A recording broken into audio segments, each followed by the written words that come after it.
don't forget to like and subscribe our channel for more videos. In this video we cover social science chapter number 2. मैंने आपको last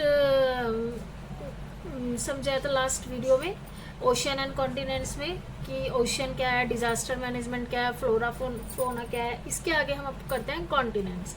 Continents are visible on the map of ocean. Figure 2.3. How many can you count? The answer is not so simple, as they can be counted in several ways depending on our choice. We may list any number of continent between 4 and 7. Here is why. देखिए इसमें ये कह रहा है continent मतलब महाद्वीप.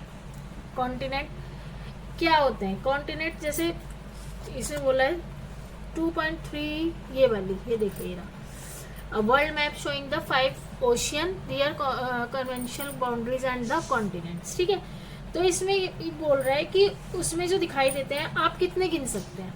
तो इसमें आप कितने गिन सकते हैं बताइए. जैसे कि अफ्रीका है, ठीक है, अफ्रीका देख लिया आपने, साउथ अमेरिका देख लिया, यूरेशिया, नॉर्थ अमेरिका, ये आप इतने काउंट कर सकते हैं. इसका जो हमें आंसर इतना, उसको कई तरीकों से गिन सकते हैं. इसका एक वे आंसर नहीं है, मतलब वन वे में नहीं बोल सकते. इसे हम 4 या 7, इसकी कोई भी संख्या इसकी मतलब दिखा सकते हैं सूचीबद्ध. तो मतलब नॉर्थ अमेरिका है, जैसे North America and South America are generally consider to be the 2 continents. North America, South America आप इसमें बोल रहे हैं कि 2 महाद्वीप माने जाते हैं. लेकिन but if seen a single land मास, लेकिन ये किसके सिंगल लैंड मास पर, यानी कि सिंगल लैंड मास पर देखे जाते हैं, एकल मतलब एक ही उस पर देखे जाएंगे सिंगल लैंड मास. तो इसको हम एक भी पढ़ सकते, एक भी कह सकते हैं. मतलब नॉर्थ अमेरिका, साउथ अमेरिका अलग अलग हो गए, लेकिन ये एक ही उस पर है लैंड मास पर. ये रहा हमारा साउथ अमेरिका, ये रहा नॉर्थ अमेरिका, तो ये एक ही लैंड मास पर है, ये ऐसे. तो इसमें आप पीछे फिगर देखेंगे तो उसको हम एक भी बोल सकते हैं. लेकिन 7 कॉन्टिनेंट्स में नॉर्थ अमेरिका, साउथ अमेरिका अलग अलग आता है. ठीक है, Europe and Asia are generally considered as 2 continents, although the map makes it clear that they from a single land mass. Same वही यूरोप एंड एशिया, जिसे हम ये यूरेशिया, यूरोप एंड एशिया, ये भी सिंगल उस पर ही है. तो इसको भी हम क्या कर सकते हैं, एक कर सकते, एक मतलब एक उसमें देखा जा सकता है. लेकिन क्या होता है, इसका जो है विकास या इसका क्या बोलते हैं, Europe evolution has very different, मतलब अलग तरह से इसका एवोल्यूशन हो रहा है. तो इसको हम 2 में डिवाइड करते हैं, यूरोप एंड एशिया. पर हम इसे यूरेशिया एक में भी कर सकते हैं. तो जैसे कि इसमें 4 कॉन्टिनेंट्स में देखिए, इसमें साउथ अमेरिका और नॉर्थ अमेरिका है, इसमें सिर्फ अमेरिका है. ठीक है, ऐसे ही सेम एशिया एंड यूरोप, इसमें यूरेशिया हो गया. तो इस तरह से काउंट कर सकते हैं. अब नेक्स्ट है, एक सेकंड बच्चों, नेक्स्ट पेज पर आते हैं हम.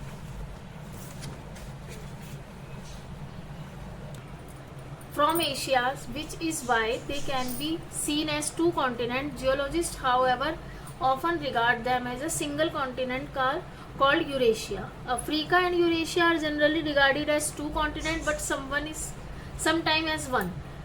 तो इसका क्या मतलब है, यूरोप और एशिया, ये यूरोप और एशिया तो हमने पढ़ लिया. इसके बाद नेक्स्ट है, हाँ, फ्रॉम एशिया, एशिया से मतलब 2 उसमें 2 कॉन्टिनेंट देखे जा सकते हैं.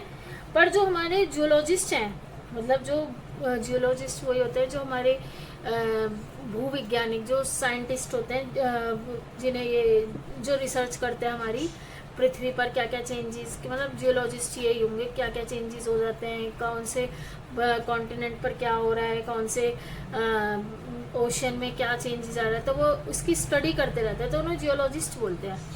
तो जियोलॉजिस्ट जो है, however often regard them as a single continent called Eurasia. जो हमारे जियोलॉजिस्ट हैं वो इसे एक ही महाद्वीप मानते हैं, जिसको एक ही कॉन्टिनेंट यानी महाद्वीप मानते हैं, जिसको वो यूरेशिया का नाम देते हैं. ठीक है, Africa and Eurasia are generally regarded as two continent but sometime as one. वही सेम अफ्रीका और यूरेशिया को दो कॉन्टिनेंट माना जाता है, लेकिन कभी कभी एक रूप में भी देखा जाता है। अब इसकी देखिए count and continent in alphabetical order, वही same 4 continent Africa, Eurasia, America, Antarctica और ऑस्ट्रेलिया। ठीक है, अगर हम इसको ऐसे देखेंगे 5 कॉन्टिनेंट्स कैसे होंगे, Africa, America, Antarctica, Australia and Eurasia. Africa, America, Antarctica, Australia and Eurasia. 1 2 3 4 5। हाँ, इनको अलग अलग वैसे एक माना जा रहा है, लेकिन जब इन्हें अलग अलग देखेंगे तो वो 5 हो जाएंगे।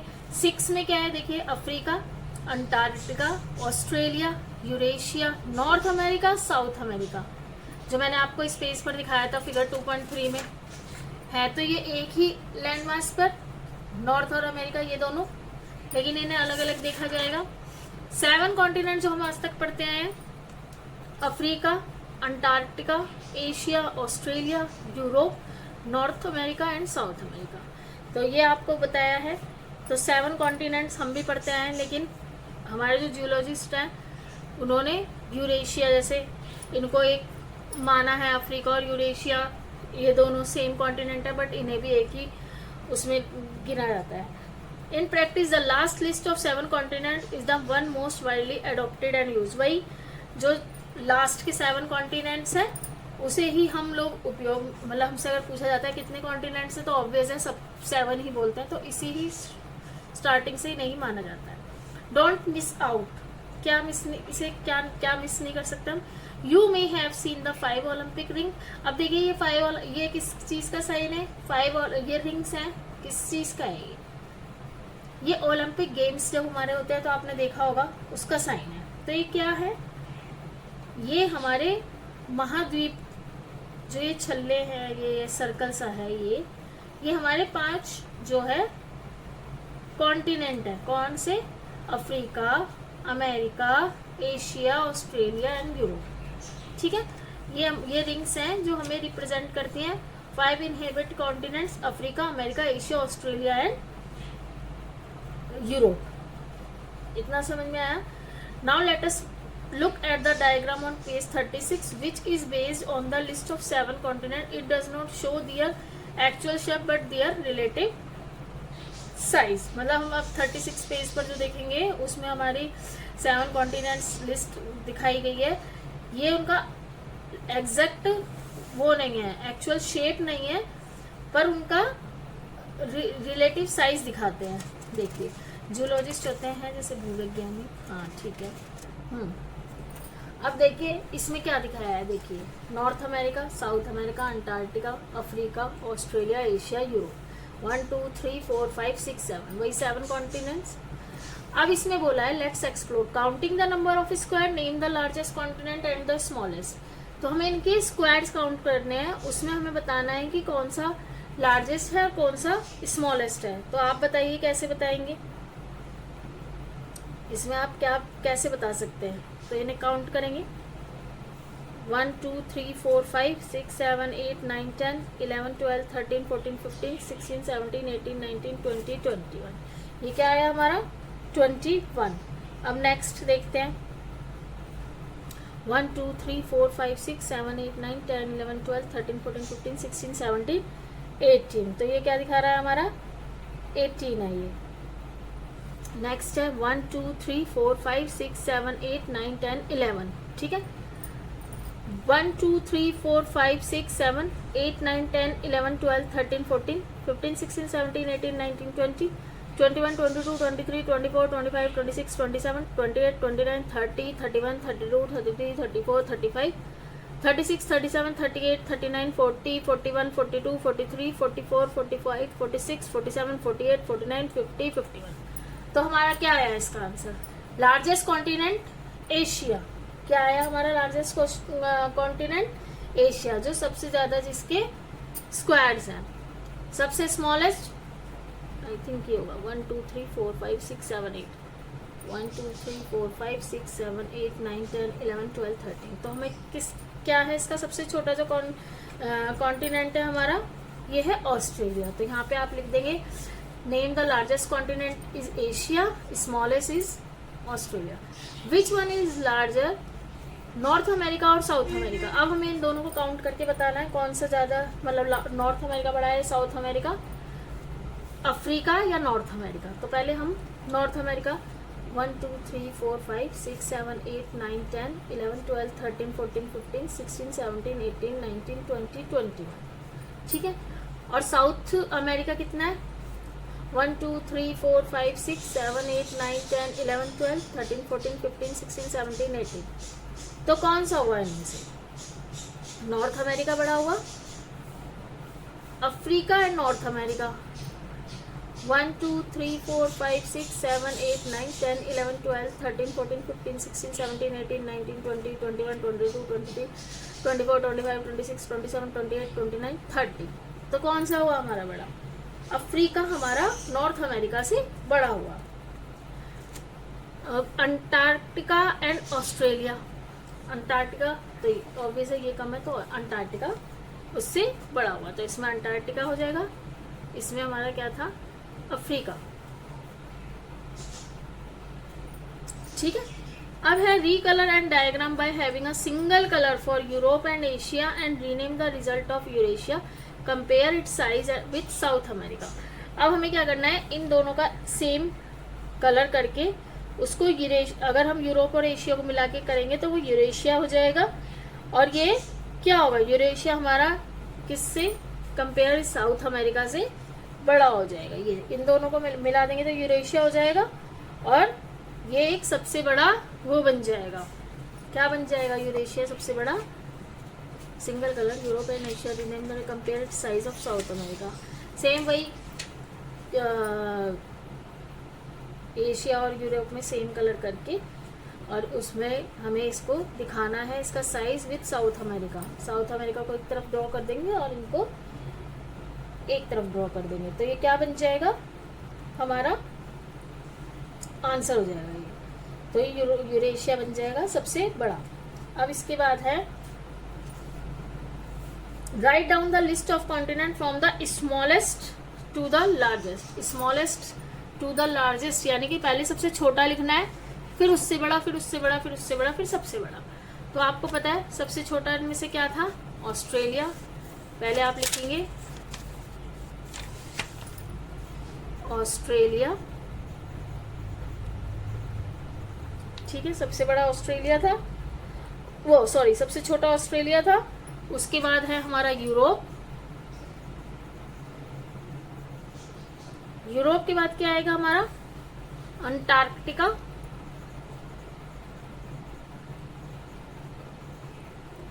नेक्स्ट उसके बाद क्या आएगा हमारा, साउथ अमेरिका,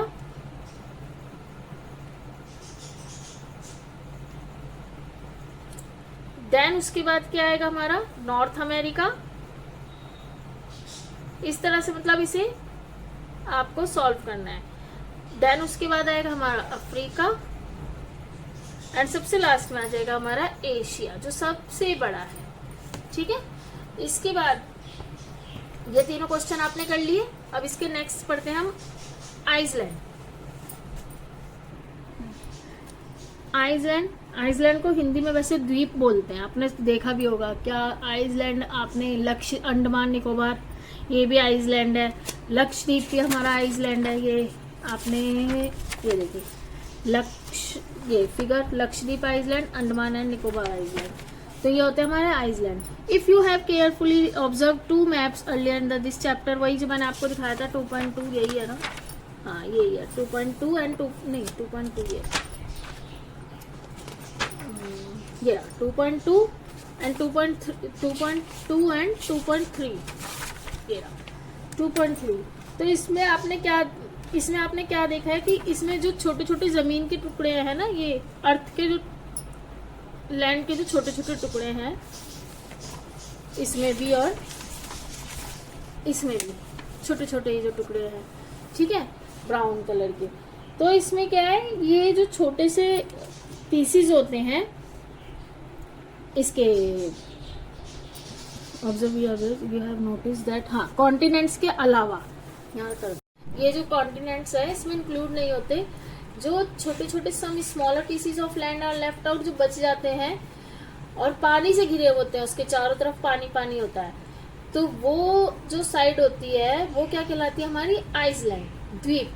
कॉन्टिनेंट और ऑल्सो सराउंडेड बाय वाटर, जो कॉन्टिनेंट है हमारे वो भी पानी से घिरे हुए हैं, चारों तरफ पानी पानी, पर वो इतने बड़े बड़े हैं, इतने बड़े हैं कि हम उन्हें आइसलैंड नहीं बोल सकते। आइसलैंड होते हैं छोटे छोटे, वो जो है जो छोटे छोटे टुकड़े होते हैं जमीन पर छोटे छोटे, उनको पूरी तरह से पानी से वो पानी से घिरे हुए हैं, बट है वो स्मॉल साइज में, तो उनको हम बोलते हैं आइसलैंड। क्या बोलते हैं? आइसलैंड। और कॉन्टिनेंट नहीं बोल सकते क्योंकि कॉन्टिनेंट बहुत बड़े होते हैं, उनको हम आइसलैंड नहीं बोल सकते। ठीक है, अब डोंट मिस आउट में आते हैं। Greenland is the largest island in the world. अब जो ग्रीनलैंड है वो बहुत, मतलब पूरी दुनिया में सबसे बड़ा, Greenland is the largest island in the world. You locate it on a globe or a map. You would have to add the areas of the 10 largest state of India to reach its size. अब जो Greenland है वो हमारा सबसे largest Iceland है पूरी दुनिया में। अब अगर इसे देखें हम मैप में, तो मैप में भी तो दिखेगा, लेकिन एक बार मैं आपको ग्लोब में दिखाती हूँ। एक सेकेंड। ग्रीनलैंड, ग्रीनलैंड है कहाँ? एक सेकेंड बच्चों, मैं आपको दिखाती हूँ। दिखा दूँगी तो आपको जल्दी से समझ में आ जाएगा कि ये कहना क्या चाह रहा है। ग्रीनलैंड, न्यूजीलैंड,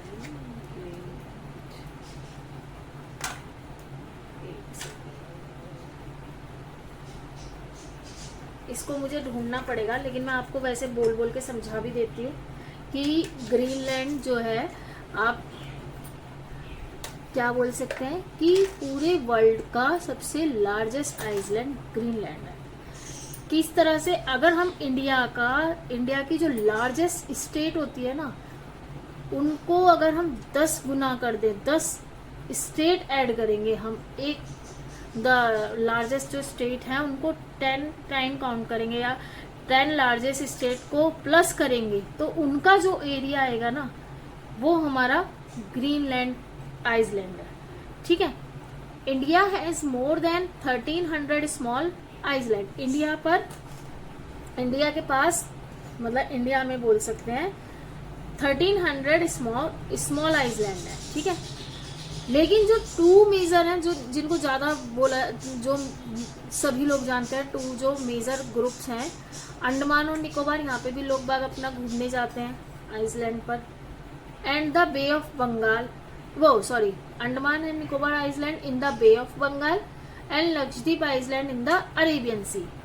तो अंडमान निकोबार आइसलैंड जो है वो बे ऑफ बंगाल में है, एंड लक्षद्वीप आइसलैंड जो है अरेबियन सी में है। तो अब ये देखिए, ये ना देखिए ग्रीनलैंड, अगर आपको दिख रहा होगा ये येलो कलर का कितना फैला हुआ है, ये देखिए कितना ज्यादा बड़ा है इसमें, ये देखिए। तो ये बता रहा है कि जो ग्रीनलैंड है कितना बड़ा है, कि हम इंडिया के जो लार्जेस्ट, दिख रहा है आपको? दिख तो रहा होगा, ये येलो कलर का, ये वाला, ये ग्रीनलैंड हो गया। तो इसको हम बोल सकते हैं कि इंडिया के 10 लार्जेस्ट सिटीज स्टेट को हम प्लस करेंगे ना, तब हमारा एक ग्रीनलैंड जितना उसका एरिया है वो आएगा।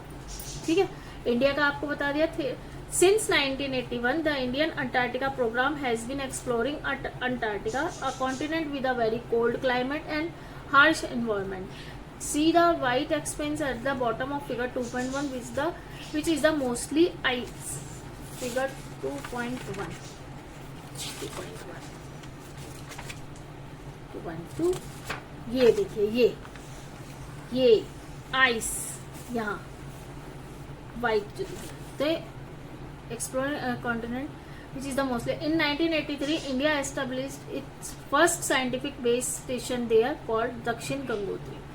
2 more bases are established later. About 40 teams of Indian scientists have conducted research in this faraway region especially on the evolution of climate and environment. The settlement where the scientists live has a library and even a post office. इसका क्या मतलब है?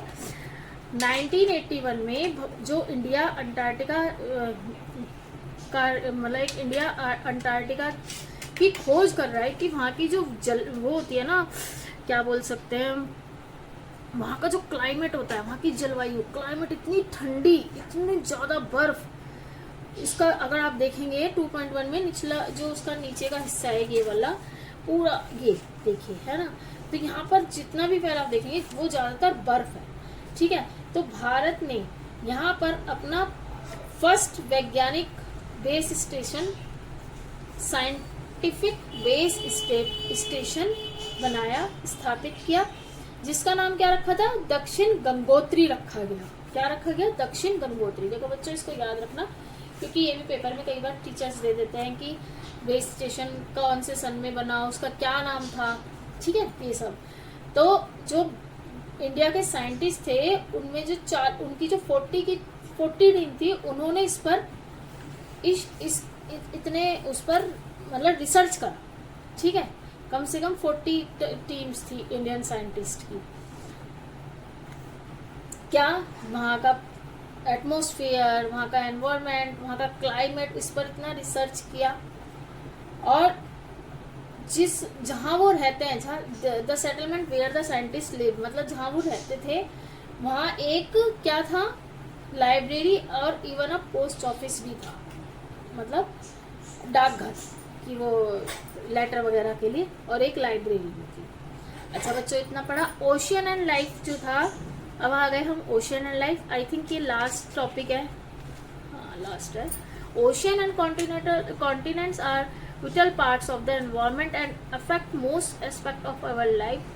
Even if we do not notice it, we have mentioned that oceans and rain to the continent, there is a part of earth water cycle which you will further study in science without ocean. मतलब इसने बोला है जो हमारे oceans हैं, continents हैं, ये हमारे एनवायरनमेंट, हमारे लिए बहुत ही इम्पोर्टेंट है, हमारी लाइफ में इनका बहुत बड़ा क्या बोल सकते हैं, मतलब हमारे लिए बहुत इम्पोर्टेंट है, बहुत बड़ा इनका हिस्सा है, बहुत महत्वपूर्ण हिस्सा है ये हमारे लिए।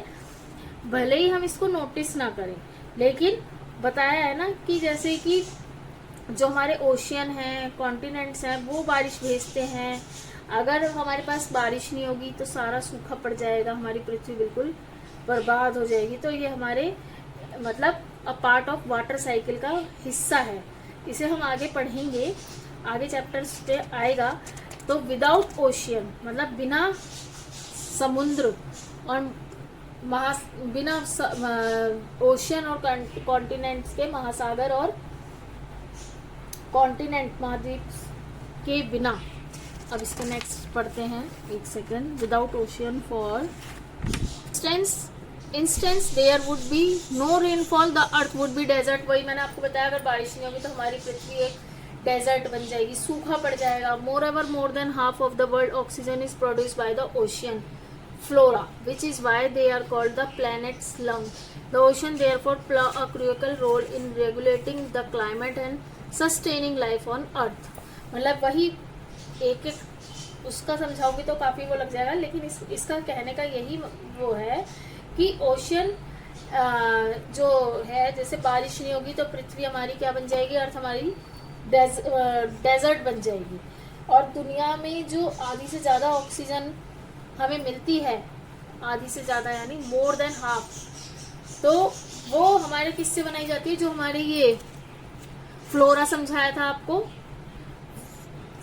जो हमारे flora produce by ocean flora, जो समुद्र के नीचे फ्लोरा लाइफ, उससे बनाई जाती है। तो इन्हें क्या कहा जाता है? इन्हें एक तरह से प्लैनेट लंग्स भी कहा जाता है, फेफड़े, पृथ्वी के फेफड़े भी कहा जा सकता है, planet lung. The ocean therefore play a crucial role in regulating, मतलब वही कि जो हमारे महासागर हैं, हमारे ओशियन हैं, वो हमारे किसको रेगुलेटिंग क्लाइमेट को, और पृथ्वी पर, अर्थ पर जितना भी जीवन है उसको बनाए रखने के लिए, हमारी लाइफ सही से चलाने के लिए ओशियन की बहुत बड़ा एक महत्वपूर्ण रोल है।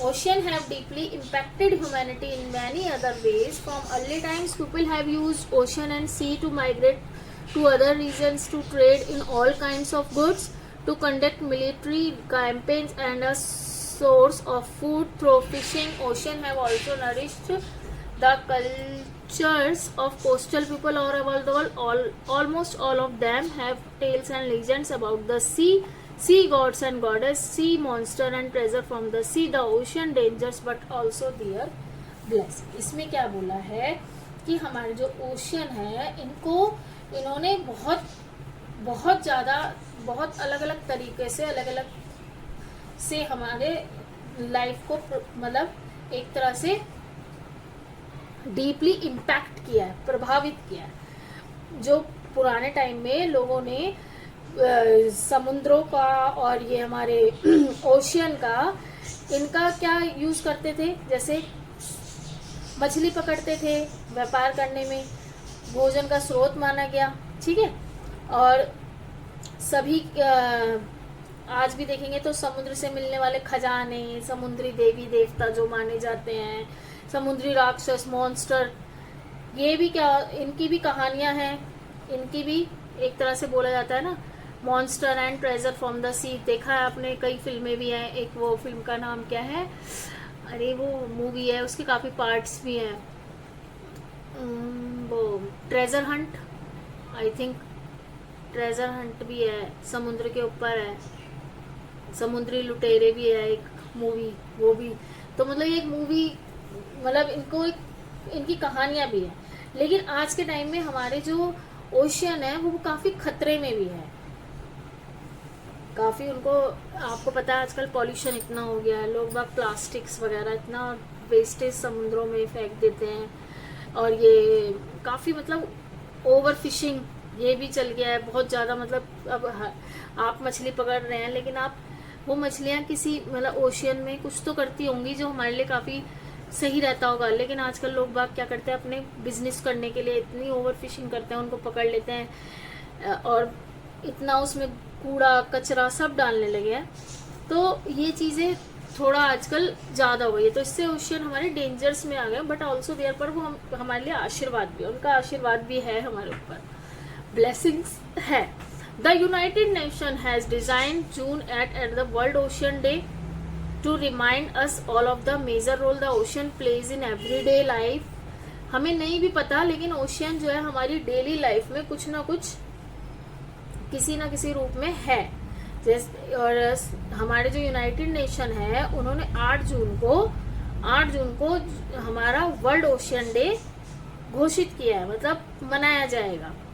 और a major source food of, ये क्या है जो हमारे लिए क्या है, ये एक मतलब लंग्स का काम करते हैं, it's serve as a lungs for our planet, हमारे प्लैनेट के लिए लंग्स का काम करते हैं। जैसे कि वो हमारा फूड, हमारी मेडिसिन इसका हिस्सा है। लेकिन अब क्या है, लोग बाग क्या करते हैं, उसमें प्लास्टिक कचरा भी फेंकते हैं। इससे जो है जो समुद्र में हमारे जानवर हैं उनको बहुत परेशानी होती है, बहुत ज़्यादा मछली पकड़ते हैं, जिसका कारण समुद्र में मतलब उनका काफ़ी बहुत प्रॉब्लम में है। वहाँ यही नहीं, उन जो हमारे ये एनिमल्स हैं उसके अंदर जो मछलियाँ हैं उनको बहुत प्रॉब्लम होती है। तो हमें ये सब नहीं करना चाहिए, हर चीज़ लिमिट में अच्छी लगती है, लेकिन लोग अपने फ़ायदे के लिए उसको अनलिमिटेड कर देते हैं। जैसे मछली पकड़ना ठीक है, लिमिट में पकड़ो, आपका बिजनेस है, लेकिन उसको ये नहीं कि आपने ओवर फिशिंग कर दी है, वहां पे मछलियां छोड़ी ही नहीं है, वो कुछ तो करती होंगी समुद्र में जो हमारे लिए फायदा करता होगा, लेकिन नहीं।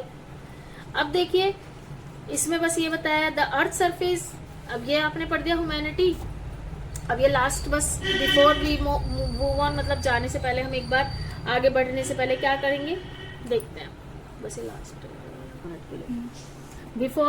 बिफोर वी मूव ऑन, जाने से पहले हम क्या पढ़ेंगे, the earth surface has vast water bodies called ocean and large land masses called continents. ये हम पढ़ चुके हैं कि विशाल जो जलाशय है उसको हम महासागर कहते हैं, और वहीं जो बड़े बड़े लार्ज लैंड मासेस हैं उसको हम कॉन्टिनेंट कहते हैं। ओशियन आर इंटरकनेक्टेड, कॉन्टिनेंट्स में be counted in various ways. वही जो आपको बताया था, कोई उसको एक पढ़ेगा, कोई यूरोप और एशिया को मिला के पढ़ेगा, यही इस तरीके से गिने जा सकते हैं। महासागर जो है हमारे जो ओशियंस है वो आपस में जुड़े हुए हैं, लेकिन जो हमारे कॉन्टिनेंट है उसको बहुत तरह से गिना जाता है, लेकिन सबसे कॉमन इसको 7 ही माना जाता है। The northern hemisphere has more land than the southern hemisphere, मतलब जो हमारा नॉर्दर्न हेमिस्फीयर है उस पर सदर्न हेमिस्फीयर से ज़्यादा अर्थ है, मतलब भूमि है उसके पास, हैज़ मोर लैंड। ठीक है, लास्ट है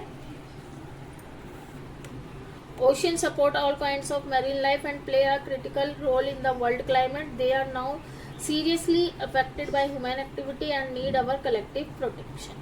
इसका यही मीन है कि जो हमारे ओशियन है वो सब कुछ मतलब मरीन लाइफ पर को वो करते हैं, उसके मतलब एक क्रिटिकल रोल है, और ये हमारे इसमें यही बताया है कि हम इसको मतलब सीरियस, ये हमारे ह्यूमन एक्टिविटी में इसकी हमारी बहुत ज़रूरत है, हमें इसकी सुरक्षा करना हमारा कर्तव्य है।